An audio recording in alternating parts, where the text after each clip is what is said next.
Bom Olá, dia, que tudo satisfação. bem, Rafaela? Muito obrigada por ter aceito o meu convite. Fiquei muito honrada. Logo quando surgiu a lei, eu pensei, vou convidar a Lana. A Lana vem debatendo esse assunto, publicando artigos, gravando vídeos explicativos. Eu falei assim, pessoa bastante apropriada para tratar dessa temática. Obrigada por ter aceito o nosso convite. Me sinto lisonjeada de poder fazer essa mediação de um assunto tão importante na nossa sociedade em tempos de pandemia. Eu quero agradecer a presença de todos e todas aqui, advogados, conselheiros, os diretores da ESA, sobretudo com carinho especial ao diretor-geral, Dr. Rafael Lara, e também a nossa grande amiga Luciana, que é quem sempre está nos bastidores, Luciana Lara, quem sempre está nos bastidores, fazendo todo esse suporte que por trás dessa preparação da live, tem toda uma equipe, né? A equipe ela faz a execução e acaba dando tudo certo. Então, meus queridos diretores, muito obrigada. Lu, muito obrigada. Rafa, muito obrigada. Obrigada a todos os conselheiros, advogados que estão aqui conosco hoje, nos prestigiando nesse momento de reflexão. Passo agora para os seus cumprimentos iniciais e depois a gente entra no tema. Rafaela, eu que agradeço por esse convite, até porque todas as lives que a ESA, que é a Escola Superior da Advocacia da nossa OAB, da nossa querida OAB de Goiás, todas as lives que são realizadas pela ESA são com profissionais de altíssimo nível, muito competentes, e eu só tenho a agradecer e a honra é toda minha, até porque eu sou uma estudante ainda de direito, né, perto de tantos profissionais renomados que passaram por aqui. Eu também gostaria de agradecer a vocês pelo convite, dizer que você disse que dá certo, né, todos os projetos que vocês fazem, mas não tinha como não dar, porque vocês são diretores que se comprometem com a causa. O Rafael Lara, você, a Luciana Lara, a Luciana e o Rafael que são Lara, mas não são parentes, né, por incrível que pareça. Mas, coincidentemente, o destino os uniu, graças a Deus, porque eles fazem uma parceria de sucesso e eu quero deixar o meu grande abraço para eles aqui, para todos da ESA e para todos que estão nos acompanhando nesse tema tão pertinente de hoje. É um prazer estar aqui com vocês e eu espero realmente que eu agregue para vocês nesse sextou de hoje, né? Porque nós estamos sextando hoje, né, Rafaela? Sextou. E eu pensei, vamos sextar com Lana, né? Vamos Ah, minha convidá-la cara, a sextar. adoro. Não, eu até gravei um story, né, convidando as pessoas, e eu pensei, e aí, que tal inaugurar um final de semana com uma live com a doutora Lana Castelões? Porque sextar com você e com um tema tão gostoso desse, embora o momento ele seja muito ruim para a sociedade, mas é bom dialogar, construir raciocínios jurídicos, reflexões jurídicas, é pertinente no momento em que estamos vivenciando, que a cada dia acaba se tornando uma novidade fática, novidade jurídica, novidade circunstancial. Eu vou desabilitar os comentários para melhorar a nossa conexão. E aí, ao Certo. final da live, eu habilito novamente para que as pessoas que estão participando, advogados, estudantes e demais operadores do direito, possam fazer as perguntas, considerações, até mesmo alguma reflexão.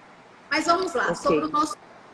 Antes de nós adentrarmos mesmo sobre a lei, e considerando que direito de família é sua atuação, você tem um domínio muito expressivo nessa área, eu lhe pergunto, como ficam os direitos das famílias em tempos de pandemia, numa acepção geral? Ok. Rafaela, é interessante que nessa época de pandemia, nós tivemos várias legislações, várias normas que tiveram necessariamente que entrar em vigor devido a tantos acontecimentos inesperados. E no âmbito familiar, então, esses acontecimentos acontecem com uma agilidade muito grande. Eu costumo comparar o direito de família com o direito trabalhista nessa época. O direito trabalhista ainda é mais ágil do que o de família, porque as transformações, as principais transformações que têm sido percebidas nesses tempos pandêmicos são dentro do âmbito familiar e no ambiente de trabalho. Foram os locais, se vocês pararem para pensar, foram os locais onde a pandemia teve maior incidência. Aqui para mim escureceu a vez. Qualquer coisa me interrompe, tá, Rafaela? Tá, ok. Eu estou te vendo e te ouvindo. Perfeito. E aí, Rafaela, por que o âmbito familiar e o empregatício foram os mais afetados? Primeiro, porque nós tivemos que nos ausentar do nosso local de trabalho. E segundo, que nós fomos procurar refúgio onde? No ambiente doméstico. Só que a mudança principal no ambiente doméstico foi o seguinte: agora eu tenho que conviver com os meus familiares por mais tempo e obrigatoriamente, porque eu não estou apenas impedida de frequentar o meu ambiente de trabalho. Eu não posso sair de casa. Nós estamos todos em um cárcere dentro de casa. E aí, todas aquelas angústias, aqueles problemas sofridos em ambientes domésticos, eles tendem a se intensificar por causa disso. É aí que vem a problemática, porque nós sabemos que a família harmoniosa, harmônica, não é uma realidade dentre a maioria das nossas famílias. E por isso os problemas começam a acontecer. Quais são os problemas? Discussões entre casais, discussões de pais com os filhos, agressões, muitas vezes físicas, que as agressões podem ser psicológicas também, e quem sofre são os vulneráveis dentro da família. Inclusive, é um foco de hoje que a gente vai tratar aqui, porque essa Lei 14.022, ela traz mudanças, ela trouxe alterações no tratamento dessas pessoas vulneráveis dentro do ambiente doméstico, ou fora do ambiente doméstico, porém, dentro das relações afetivas do núcleo familiar, da convivência familiar. E aí, Rafaela, essas pessoas são consideradas vulneráveis, por quê? Porque a resistência física delas a uma agressão é menor devido ao seu aspecto físico. Por exemplo, mulheres, crianças, adolescentes, idosos. Nós temos idosos sendo vítimas de agressões domésticas também. Porque imagina, Rafaela, nós estamos em um momento de estresse. Isso não justifica nada, assim, nada justifica a prática do crime dentro de casa ou fora de casa. Mas quando alguém tem uma tendência a ser um abusador dentro de casa, do relacionamento, ou abusadora, essa tendência fica ainda mais constante, ela tende a demonstrar mais nas relações familiares, com isolamento. Por quê? Porque é muita pressão psicológica, as nossas emoções estão à flor da pele, certo? Então, é por isso que essa lei 14.022, que entrou em vigor agora, nesse mês de julho, no início do mês, ela traz aí algumas alterações no sentido de proteger as pessoas que sofrem violência dentro do âmbito familiar. E, por causa disso, eu preciso fazer um comparativo com uma lei, que é a 14.010, que já havia entrado em vigência, em vigor mês passado. Então, apesar de nós abordarmos aqui hoje a 14.022, reflexos da 14.022 no direito de família, eu também preciso fazer um comparativo com essa lei 14.010, que trouxe também alterações, inclusive quanto à contagem de prazos. E nós, você sabe, né, Rafaela, nós do direito, nós temos que estar atentos a prazos, porque se a gente deixar um prazo passar, às vezes a gente perde o direito, perde a oportunidade de reivindicar na justiça. Exatamente. Aí nós temos a prescrição, decadência e preclusão, né? Que são sanções aplicáveis e que afetam diretamente o advogado. E eu estava até... Foi bom você tocar no assunto da lei 14.010, porque inclusive era até uma pergunta que eu iria lhe fazer, para que você fizesse uma associação da lei que é nosso objeto de estudo, que é a 14.022, com a lei 14.010, no que se refere aos prazos processuais e à proteção vulnerável. Considerando essa lei, embora a 14.022 ela tem um cunho muito de direito penal, ela tem uma correlação muito grande com a 14.010, que é essa que você mencionou. Se você puder nos trazer a respeito das alterações e das correlações dos prazos processuais. Perfeito. Justamente, Rafaela, é exatamente essa questão sobre prazos que eu quero abordar aqui, porque muitas vezes o estudante de direito, quando ele vai ler ali uma lei nova e ele se depara com a questão de prazos, ele fica numa dúvida. Gente, mas aqui fala de violência doméstica, é âmbito familiar, falar nisso, essa pessoa que está aparecendo ali é minha mãe, nós estamos em ambiente doméstico, tá? Ela, por mais que ela esteja tentando ser discreta, o reflexo aqui tá pegando ela. Mas enfim, nós estamos todos em casa. E aí, pessoal, quando a gente se depara com uma lei nova, e essa lei nova fala de violência familiar e prazos, às vezes a gente se questiona, será que isso vai ter algum reflexo no direito de família, nos prazos de direito de família? Porque, veja bem, vamos começar a falar acerca sobre essa Lei 14.022, que foi publicada no Diário Oficial de Justiça da União, dia 8 de julho de 2020. Essa lei, ela trata de alterações dentro ali Peraí, só um minutinho. Mamãe, você me atrapalhando? Por favor. Ela trata ali de alterações no que diz respeito ao enfrentamento à violência doméstica e familiar contra mulheres, crianças, adolescentes, pessoas idosas, pessoas com deficiência, durante a pandemia.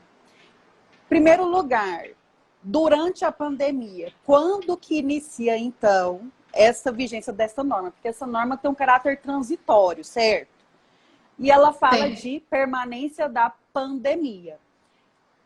Para todos os efeitos, a pandemia, ela se inicia de acordo com o decreto legislativo número 6, ela se inicia, regra geral, dia 20 de março de 2020, regra geral. De acordo com o decreto número 6, legislativo número 6, ela se inicia dia 20 de março. E a partir do dia 20 de março até 30 de outubro, a norma determina que seja o período pandêmico. Então, todas essas medidas provisórias, todas essas legislações provisórias, elas vão durar, regra geral, dentro desse período, de 20 de março a 30 de outubro de 2020, ok?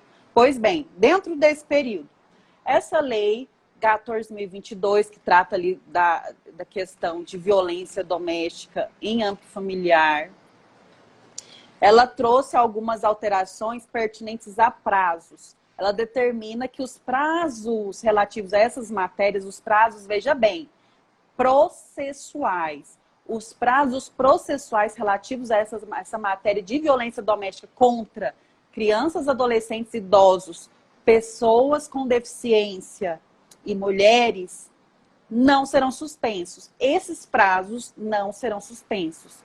Então, guarde.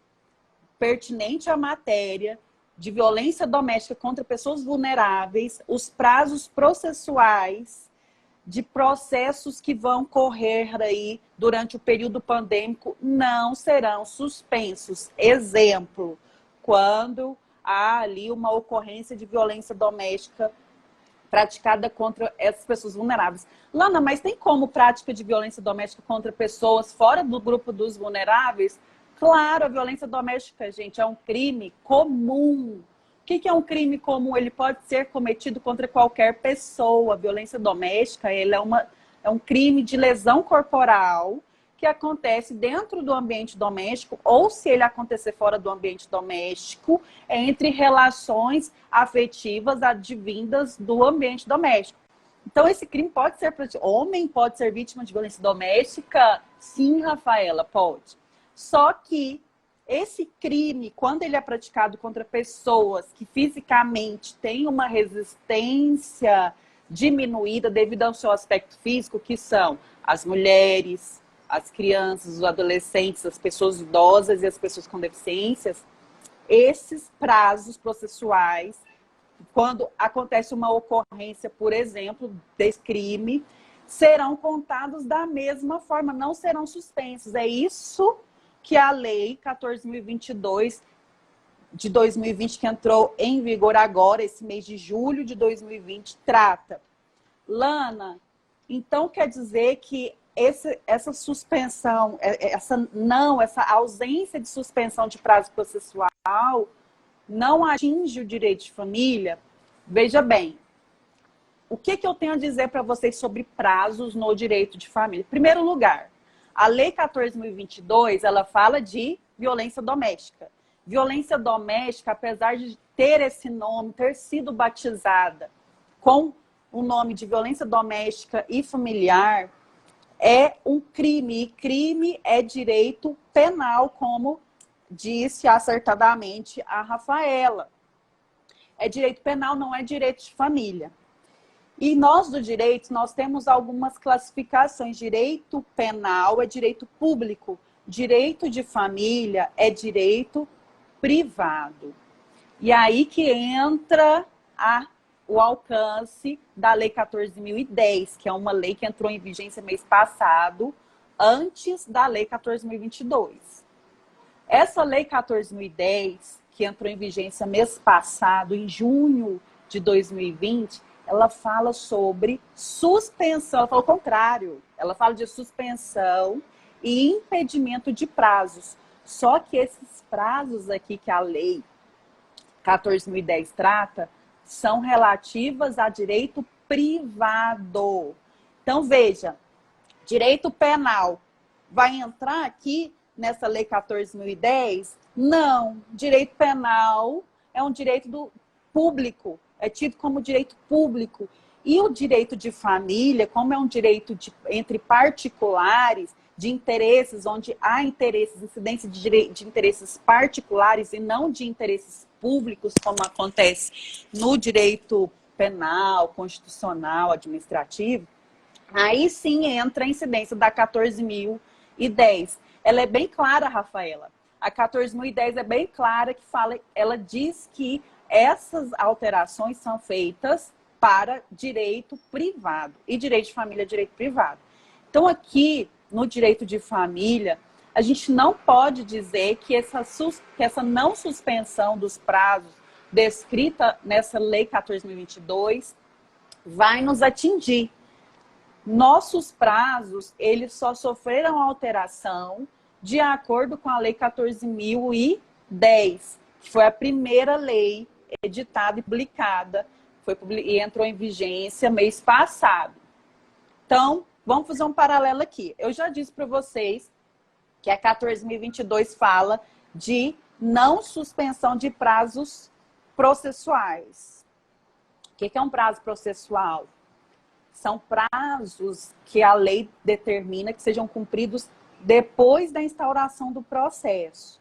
Então, se o delegado ou a delegada tem tanto tempo para terminar a investigação através do inquérito policial, esses prazos continuam correndo. Se o indiciado tem um prazo para responder àquela acusação, esses prazos continuarão correndo normalmente, porque trata-se de questões urgentes, aí, que são as agressões domésticas contra pessoas vulneráveis. Agora, o direito de família, que entra aqui na influência da 14.010, que é um direito privado, vai sofrer influência quanto à contagem de prazos prescricionais. A Lei 14.010, Rafaela, fala de prazos prescricionais. Qual que é a diferença de prazo processual e prescricional? Como eu disse, o prazo processual é uma contagem ali de prazo dentro do processo, depois dele já ter sido iniciado, entre os atos procedimentais. Cada procedimento tem um prazo para ser cumprido, porque senão o processo que já demora no nosso judiciário ia ser que há de eterno, né, para sempre. Inclusive, a gente tem até alguns inventários aí que parece que são ad eternos mesmo, mas, enfim, isso fica para outra live. Aí, Rafaela, o que é o prazo prescricional? É o seguinte, se eu tenho um direito, se você tem um direito, a lei determina, o Código Civil, que é a nossa lei ordinária, que já existia antes desse apocalipse todo do Covid-19 ser instaurado, o Código Civil já determinava prazos prescricionais. O que é isso? Eu tenho um direito, mas eu tenho um prazo para reivindicá-lo na justiça mediante uma ação judicial. Se eu deixar esse prazo correr, eu não posso mais reivindicar esse direito. Esse é o prazo prescricional. E aí vem a 14.010, que entrou em vigência 22 de junho, foi publicada 22 de junho deste ano, que determina que os prazos prescricionais consideram-se impedidos ou suspensos, conforme o caso, até 30 de outubro de 2020. Isso em âmbito de direito privado. Regra geral, a partir de 20 de março e até 30 de outubro, dentro do direito de família, quando eu falo de prazo prescricional, eles estão impedidos ou suspensos. Qual que é a diferença? Prazo impedido, ele ainda não tinha, o fato gerador para iniciar a sua contagem não tinha acontecido antes da pandemia. Então, só começa a contar depois que passar o período pandêmico, segundo a Lei 14.010, é a partir de 30 de outubro. Um exemplo para vocês entenderem. Lá no artigo 206 do Código Civil, diz que prescreve em 1 ano a pretensão do segurado contra o segurador ou vice-versa. Então, se você é segurado e tem alguma pretensão contra a sua seguradora, aconteceu um incidente e você tem que reaver um direito contra a seguradora, você tem 1 ano para exigir isso judicialmente, senão prescreve. E aí eu te pergunto, eu faço o seguinte questionamento: se esse prazo iniciou-se antes do período pandêmico, ou seja, o incidente aconteceu antes de 20 de março, o que vai acontecer? Começou a contar, certo? Chegou dia 20 de março, paralisou a contagem. Para de contar. Só começa a contar do dia que parou a partir do dia 31 de outubro, porque essa lei vai ter o período pandêmico até dia 30 de outubro. Então, outubro vai até dia 31, se eu não estiver enganado. Então, dia 31 de outubro, se não cair no fim de semana, tem que ser dia útil, né? Recomeça a contagem. Então, o prazo foi suspenso. O prazo já tinha começado a sua contagem, ficou paralisado, ou seja, ficou suspenso. Agora, o incidente aconteceu durante o período pandêmico. Aí, só vai começar, ele está impedido, o prazo prescricional está impedido. Só vai começar a sua contagem a partir do primeiro dia útil, depois do dia 30 de outubro. Agora aqui, já que a gente está falando de direito de família, vamos falar aqui da pretensão de haver prestação alimentícia. Isso. Que é um assunto pertinente. Quanto que prescreve? Lá no parágrafo 2º do 611, do 206, no parágrafo 2º do 206 do Código Civil, diz que em 2 anos a pretensão para haver prestações alimentícias prescreve a partir da data que se vencerem. Então, como que fica isso aqui de acordo com a Lei 14.010? Se a prestação alimentícia venceu antes do dia 20 de março, o meu prazo começa a contar. Chegou dia 20 de março, paralisou. E só vai começar a contar depois do dia 30 de outubro de 2020. Veja, gente, a minha pretensão para ajuizar uma ação de execução de alimentos. O devedor continua devendo do mesmo jeito. E aí, ele inclusive pode ser cobrado na justiça. Eu estou falando aqui de pretensão para reaver alimentos em atraso. O credor de alimentos, ele tem 2 anos para cobrar essa prestação alimentícia que está em atraso. Essa contagem de 2 anos que eu estou falando aqui, para ele executar esses alimentos que estão em atraso. Tá? Ele tem 2 anos. Esse prazo fica impedido ou suspenso durante o período de pandemia, que vai até 30 de outubro, ok?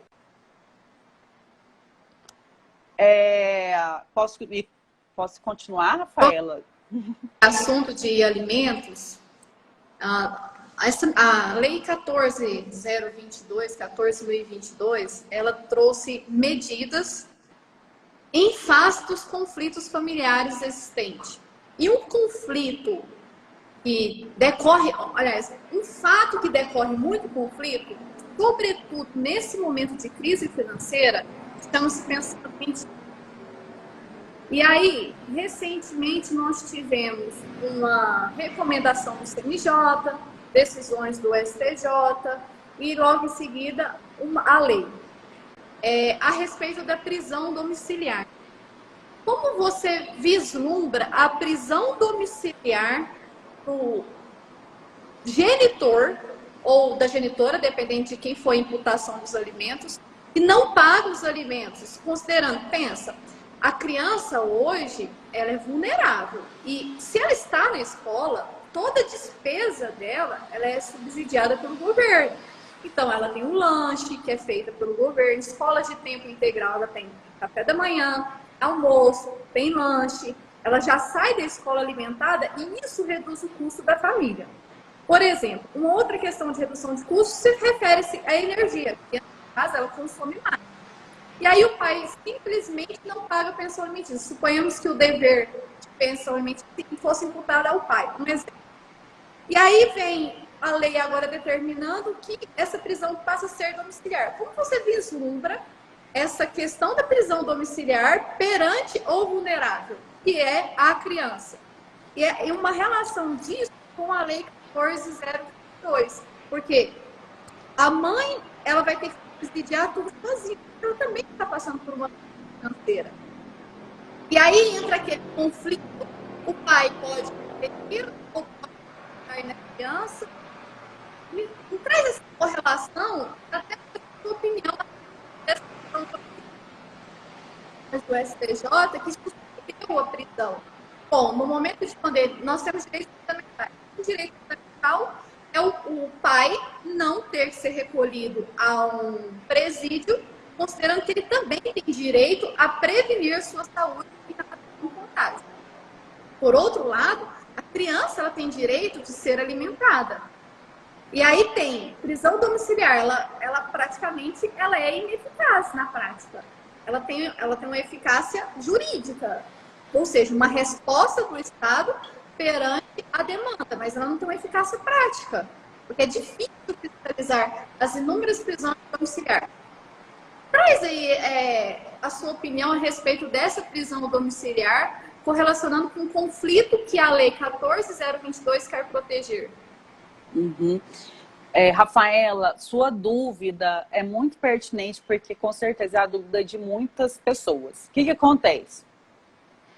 Quando essa prisão do devedor de alimentos, ela se transformou em domiciliar, antes por meio de uma recomendação do Conselho Nacional de Justiça. Então, os juízes, quando chegava ali uma prisão, uma execução de alimentos, mediante pedido de prisão, eles, por recomendação do Conselho Nacional de Justiça, eles estavam determinando que a prisão fosse cumprida em ambiente domiciliar. E aí veio justamente esse questionamento. Nossa, mas se essa prisão do devedor é para coagi-lo a pagar, se ele está em casa, ele não vai pagar os alimentos. Essa foi uma questão. Mas aí você me pergunta, Lana, a Lei 14.022 fala de proteção no ambiente doméstico. Pois bem, eu quero fazer só uma observação aqui para diferenciar a questão da violência doméstica e a questão do devedor de alimentos.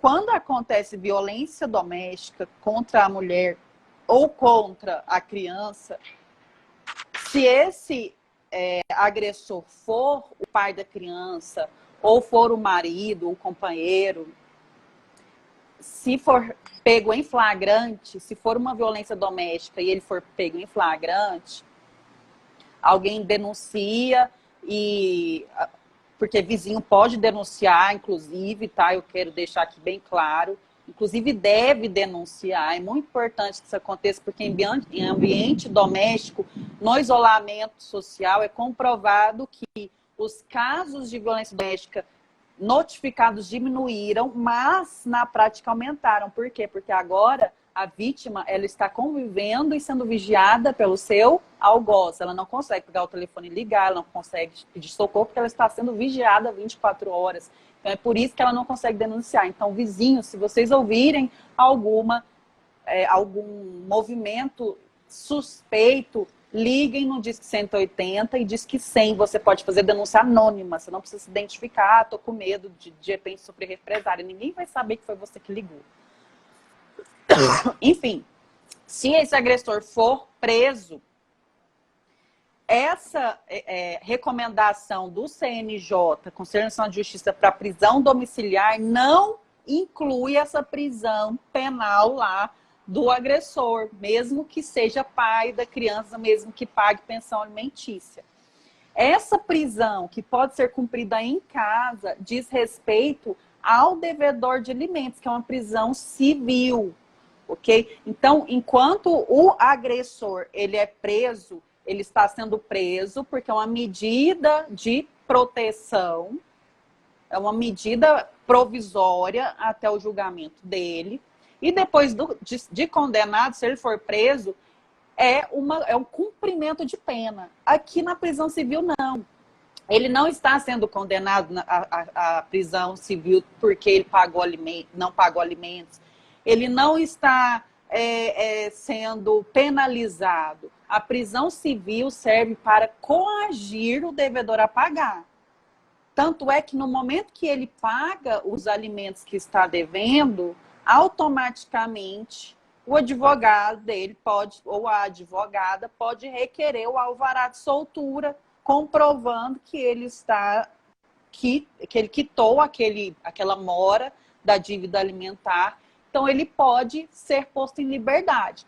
Então a prisão civil é diferente daquela lá da prisão do agressor, tá? Então ela não é uma pena, ela é uma coação, ela serve para obrigar, para pressionar o devedor de alimentos, que no momento que é preso, ele consegue tirar dinheiro da terra para pagar a dívida. Agora, esse questionamento que você fez é muito importante, mas Lana, e aí, se é ele que paga os alimentos, como que ele vai continuar trabalhando e tendo verba para pagar os alimentos se ele está preso? É por isso que é uma tendência da norma brasileira de acabar com a prisão civil por alimentos. São estudados outros meios, outras formas de se coagir o alimentante, o devedor de alimentos a pagar, que não seja enquadrá-lo dentro de uma casa de prisão provisória. Até porque é um ambiente, com certeza, um ambiente muito ruim, tanto para a saúde física quanto psicológica dele, e vai tirá-lo ali do mercado de trabalho. Como que ele vai continuar produzindo se ele está preso? Aí, agora com a pandemia, que ele está cumprindo a prisão domiciliar, o que eu já percebi que alguns juízes têm feito? Eles têm dado ordem judicial para que as operadoras de prestação de serviço de internet suspendam os seus serviços para aquele devedor de alimentos. Então, apesar de ele estar cumprindo a prisão em casa, em domicílio, ele não vai poder assistir Netflix nesse período, até ele pagar os alimentos. Muito interessante a respeito disso. Essa medida alternativa, ela traz uma certa eficácia, né? Por exemplo, não pode assistir. As pessoas confundem muito a prisão domiciliar como a impunidade, como se fosse uma impunidade, seja ela de cunho penal, seja de cunho... A Lei 14.22, ela trouxe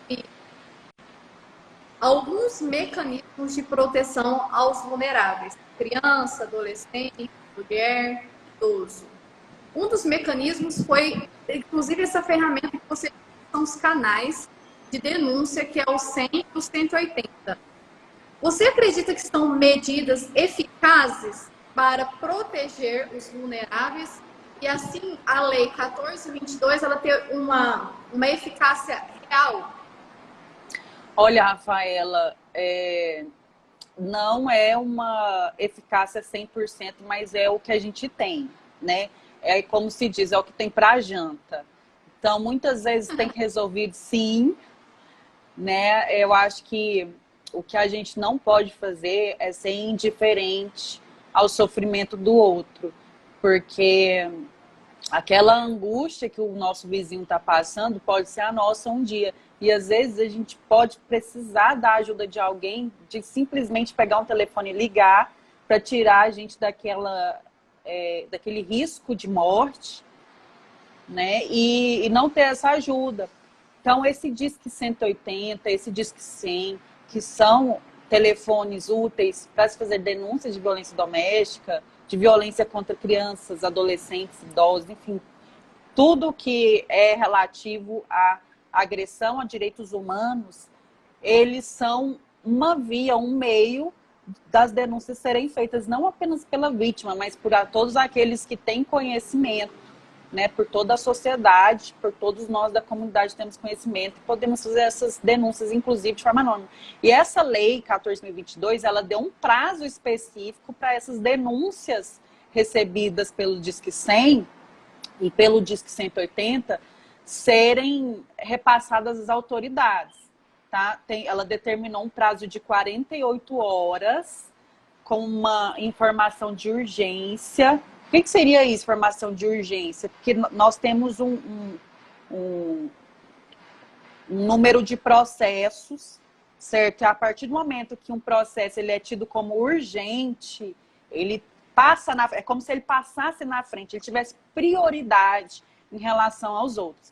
Então, essas denúncias de violência recebidas nesses canais, Disque 180, Disque 100, quando você pega o telefone e liga 100 ou 180 e faz a denúncia, elas devem ser repassadas às autoridades competentes em até 48 horas, com essa observação de serem medidas de urgência. Aí pode acontecer implantação de medida protetiva. Um exemplo de medida protetiva é o afastamento do agressor do lar. Agora, a vítima não precisa mais sair de casa, como acontecia antigamente, né? Inclusive, a vítima de violência doméstica, gente, pode requerer o divórcio. E esse divórcio, hoje, ele está sendo deferido de forma liminar. Olha que maravilha. Já temos juízes deferindo o divórcio antes de notificar o cônjuge. O que é isso, Lana? Divórcio é um direito potestativo. Basta eu estar casada, basta eu estar casado, independente de estar sofrendo violência doméstica ou não, para requerer o divórcio. Independente do outro querer o divórcio ou não, concordar com o divórcio ou não, eu posso requerê-lo na justiça, e o juiz, sabendo que é um direito que, independente da contestação do outro, eu tenho, ele já está deferindo, os juízes já temos decisões de juízes deferindo liminarmente, ou seja, antes de notificar o outro cônjuge, esse divórcio. É óbvio, gente, que quando esse divórcio é acompanhado de pensão alimentícia para filhos, guarda de filhos, esses procedimentos continuam sendo processados aí, analisados ao longo do processo, e o cônjuge, o outro cônjuge, ele vai ter, sim, momento específico para se manifestar, para se defender, para questionar. Só que em relação ao divórcio especificamente, não precisa nem ouvir mais o outro cônjuge. Os juízes já estão deferindo de cara, liminarmente, o divórcio. Então, quando acontece a violência doméstica, o delegado ou a delegada, geralmente, eles informam essa vítima que, se ela quiser, ela já pode ajuizar um pedido de divórcio, mesmo antes de notificar o agressor. Lana, essa fala sua me fez remeter a um artigo seu que você escreveu a respeito do divórcio extrajudicial. Considerando que nesse tempo de divórcio extrajudicial com a existência de filhos incapazes. Nesse tempo de pandemia, é fato que os conflitos aumentaram. E conflitos não só no âmbito do casal, mas inclusive com os filhos, e os pais ou os avós moram, inclusive com os avós. Daí a importância dessa lei 14 vulnerável. Foi muito bacana.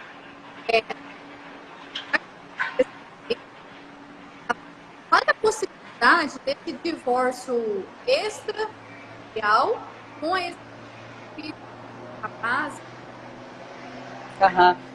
Pessoal, interessante, Rafaela, eu só fazer uma explicação rápida aqui, que o divórcio extrajudicial é aquele que a gente faz sem precisar da interferência do juiz.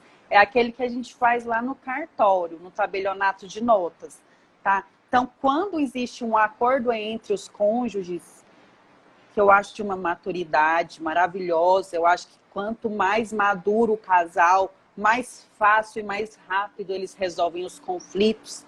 Enfim, quando eles estão maduros nessa decisão e consentem com o divórcio, eles podem fazer isso em poucas horas lá no tabelionato de notas. Só que, até pouco tempo, o divórcio, quando mesmo consensual, existia filhos menores ou incapazes, ele teria que ser feito lá na justiça e não no cartório. Por quê? Porque a gente precisa da presença do Ministério Público para verificar se os direitos desses incapazes estão sendo resguardados. Agora, não precisa mais disso. Eu posso requerer o divórcio mesmo com filhos menores aqui no cartório, no tabelionato de notas, só que tem uma exigência, pessoal. Eu preciso provar aqui para o tabelião, eu preciso comprovar, quando eu entrar com o pedido de divórcio consensual extrajudicial, que é bem mais rápido, eu preciso comprovar que a guarda e os alimentos daquela criança ou daquele filho incapaz estão sendo tratados lá na justiça já. Então, o que eu faço? Eu protocolo uma ação de guarda e de alimentos na justiça, e com aquele comprovante de protocolo que existe essa ação, eu entro com um pedido de divórcio extrajudicial no cartório. Automaticamente, se não tiver nenhum problema de pressuposto, de requisito, esse tabelião vai, então, realizar a certidão de divórcio, mesmo que as outras questões estejam sendo discutidas. Mas é uma exigência. Lana, não tenho filhos menores e nem capazes. Então, vai pro gol, chuta que é sua, tá? Você pode ir para o cartório, vai, faz o divórcio, sai no mesmo dia esse divórcio e vocês poderão seguir as suas vidas plenos e felizes e terem outros relacionamentos sem impedimentos matrimoniais.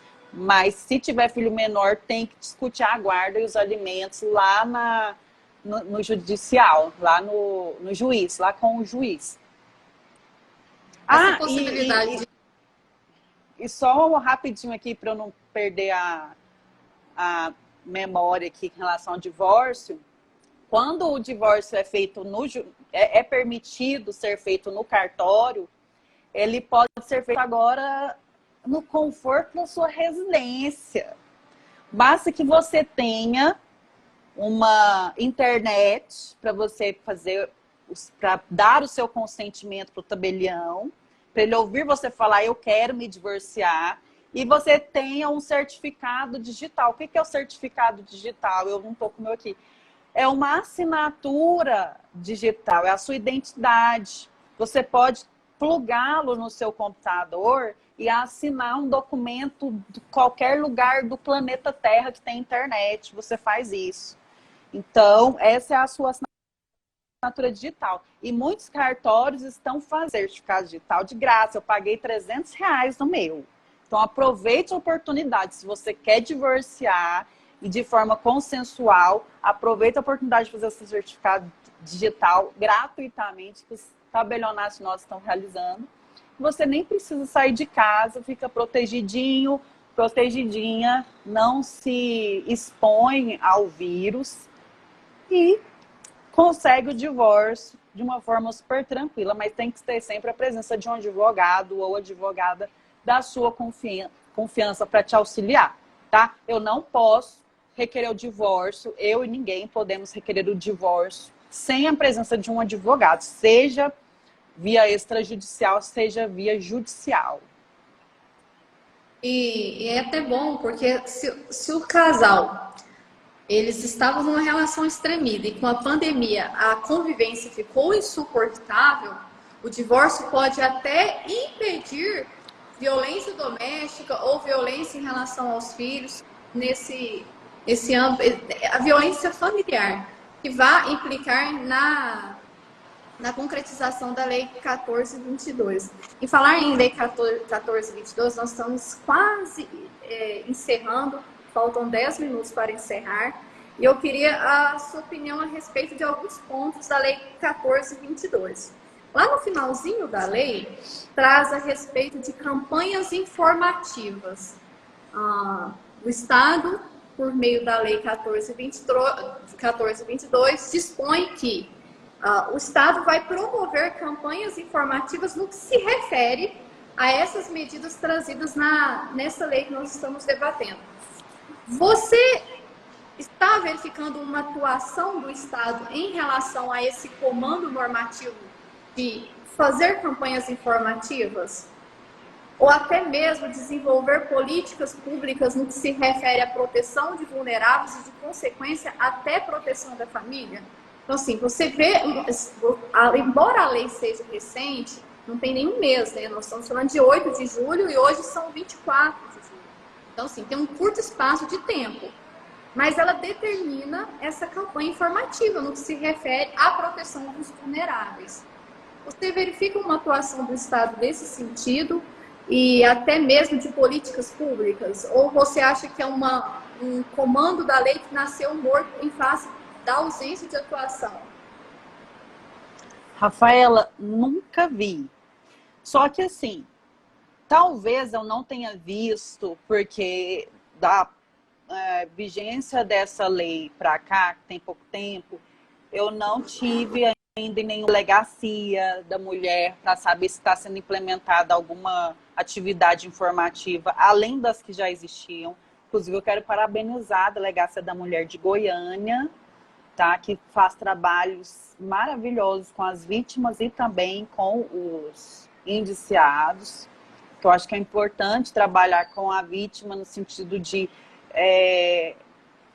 cuidar do seu psicológico, mas mais importante ainda é tratar aquele agressor para que ele volte, quem sabe volte para a família, mas agora sem agredir ninguém, né? Então, aqui em Goiânia nós temos tratamentos psicológicos com esses agressores e eles têm surtido efeitos. Parabéns para a Delegacia da Mulher de Goiânia, que tem feito um ótimo trabalho quanto a isso. Então, essa campanha informativa que a Lei 14.022 determinou, talvez tenha sido feita nas delegacias, porém eu não frequentei delegacia depois disso para saber. Na mídia, salvo engano, eu também nunca vi. O que eu vejo de informação é em relação a lives mesmo, que os profissionais, os estudantes, os praticantes da matéria têm difundido por aí, têm divulgado. Mas a mídia mesmo eu não tenho visto. Talvez exista e eu não tenha visto ainda, mas nunca vi. E talvez nunca veja, né? Porque a gente sabe que tem que ter um investimento financeiro. E para o Estado Exatamente. não é muito interessante investir em mulheres, em crianças pobres, em adolescentes pobres, né? Então, realmente tem que ter política pública nesse sentido aí, para ajudar essas pessoas a saírem dessa situação de risco. Exatamente. E aí, Elana, você entrou num ponto que eu até queria conversar com você, refletir, a respeito da estruturação. Numa leitura literal da Lei 14.022, aparentemente nós falamos, olha, ela foi uma medida importante. No nosso contexto pandêmico, é uma medida importante no que se refere à proteção. Por outro lado, quando você pega a leitura da lei e coloca ela no nosso caso concreto, nós vislumbramos aparentemente, uma falta de estrutura do Estado. Por exemplo, a lei traz a possibilidade, se houver em algum município a restrição à locomoção como forma de contenção do contágio, a lei disponibiliza, ela determina que os profissionais da segurança pública, esses profissionais vão até a vítima. Eu te pergunto, cadê a estrutura do Estado para locomover e fazer, por exemplo, de corpo de delito dentro da casa da vítima? Eu amei essa alteração, Rafaela. Eu amei. Só que realmente falta estrutura. O que a Rafaela está falando, gente, é que essa lei, rapidinho, essa lei 14.022 diz que a vítima de crime sexual, agora em tempos de pandemia, ela não precisa mais ir naquela via crucis, aquele inferno que é o IML. Porque além dela ter que sair de casa, fugida, para fazer uma ocorrência na delegacia, ela ainda tem que passar por um exame de corpo de delito lá no IML, que fica provavelmente do outro lado do planeta da casa dela. Então ela tem que fazer isso tudo. Depois de ser estuprada, tá? Ela tem que ainda passar por essa via cruz. E agora a Lei 14.022 diz que o IML vai ter que ir até a casa dela. Isso é maravilhoso, Rafaela. Só que a gente precisa, sim, de verba, de estrutura, porque às vezes falta até gasolina, combustível no carro do oficial lá do IML. Né? E como que a gente tem que exigir, nós cidadãos precisamos exigir a prática da lei, gente. Nós vamos reivindicar, porque nós cidadãos somos os chefes dos servidores. Eles são pagos com o dinheiro dos impostos. Então, eles estão ao nosso serviço. O nome do cargo é servidor público. Ele tem que servir à sociedade. E quando a gente exige o cumprimento do serviço público, nós estamos exigindo que eles façam o que eles deveriam estar fazendo. E aí, um vai exigindo o outro, tem que exigir do executivo, legislativo, judiciário, mas nós não podemos nos calar até que a lei seja cumprida. Mas que falta estrutura, com certeza falta. Mas foi brilhante essa alteração, eu amei, tomara que prevaleça mesmo depois da pandemia. E aí nós entramos naquela aparente contradição. A lei, ela é bonita, embora, na prática, ineficaz em alguns pontos por falta de estrutura estatal. E aí nós trouxemos aqui a respeito da campanha informativa, a respeito do IML ou outros departamentos de órgão público ir até a vítima. Lana, nós estamos caminhando para a reta final, temos 4 minutos. Eu gostaria que você fizesse as suas considerações finais. Considerando que a sua atuação é na área de família e você trouxe a respeito do divórcio, você falou a respeito da pensão alimentícia, trouxe a respeito, fez uma conexão muito boa de prazo processual, fazendo a relação da lei 14.010 e 14.022. Qual a sua mensagem final para advogados militantes na área de família? enquanto advogada, qual a sua mensagem para ele?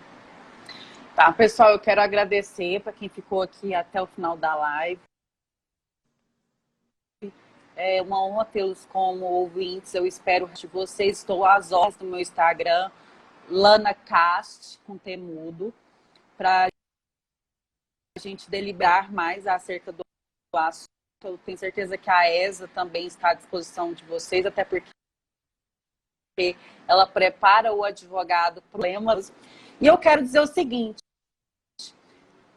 Lei 14.2 vai ter influência no direito de família? Apesar de tratar de violência em âmbito familiar, não tem influência no direito de família, porque direito de família não é direito público, é direito privado, então a fluência da contagem de prazos é conforme a Lei 14.010 e não conforme a Lei 14.022.